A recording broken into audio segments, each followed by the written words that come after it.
Thank you so much. That piece was a world premiere by a composer named Evan Mack, who I've gotten to know very well through the opera department. We are putting on his opera with Josh McGuire next year, and I've gotten to know his work through some of the music that he has workshopped with us. And so I said, hey, would you write a short piece? And he said, of course.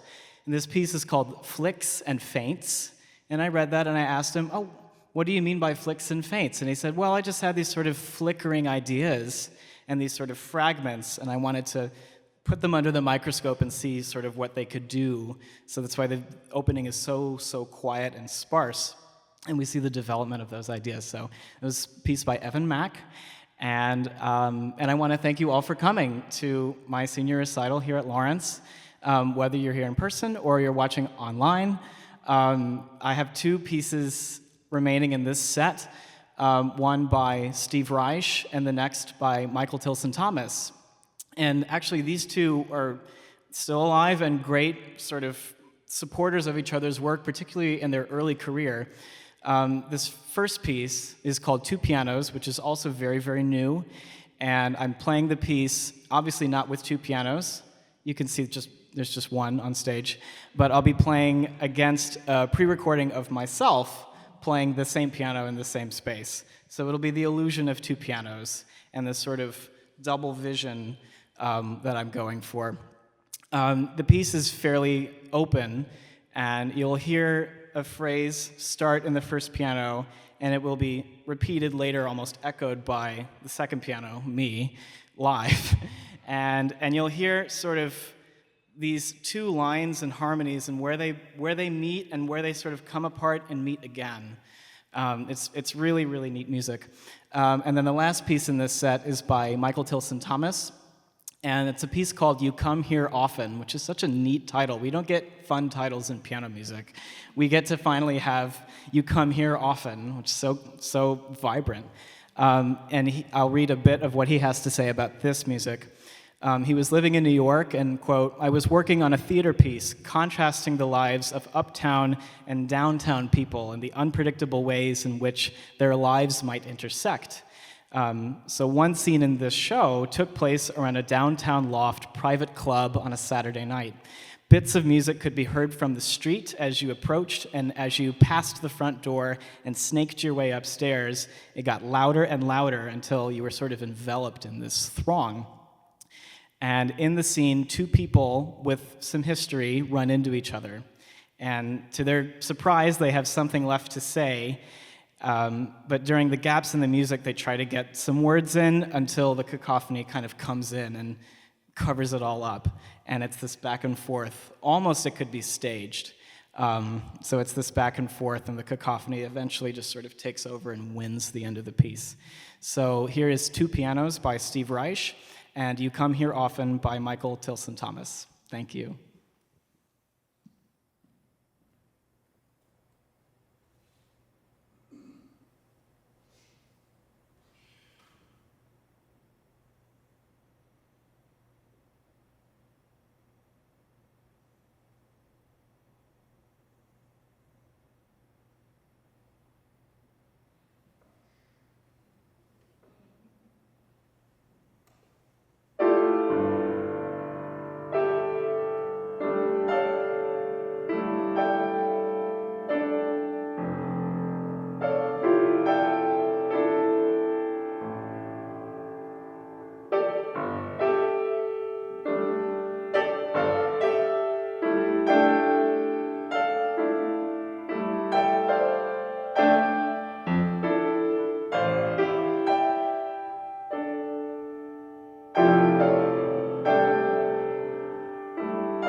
All right, so I titled this program From New York to Vienna. I didn't really mean, I was collecting these pieces and I was thinking, oh, this is really, we have 3 pieces from or about New York City.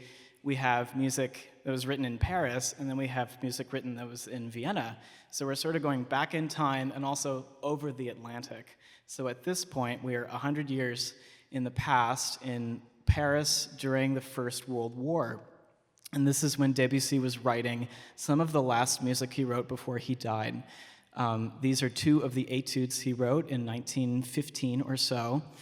And the first one that I'll play is called, in the French, Pour les sonorites opposées, which means basically for the opposing sonorities. So you'll hear sort of 2, 3, sometimes even 4 sort of sound worlds going on at the same time, unaffected by one another, that everything is sort of somehow kept relatively calm and tranquil until a sort of climax and a resolution. It's very, very introspective music and it's just incredible to grapple with. And the next etude is called Pour les cinq doigts, in the French meaning for the 5 fingers. And this goes to, I think, to Debussy and his daughter that was taking piano lessons. And Debussy did not have very nice things to say about his daughter's piano teacher. And so I think of this etude as a sort of an exercise with these 5 fingers, these simple exercises that she must have been totally bored with. Just 1, 2, 3, 4, 5, 4, 3, 2, 1, 2, back and forth. And so she gets pretty fed up and she wants to sort of burst out from that and have much more imaginative music than just these simple hand exercises. So these are 2 Debussy etudes, Pour les sonorites opposées and Pour les cinq doigts. Thank you.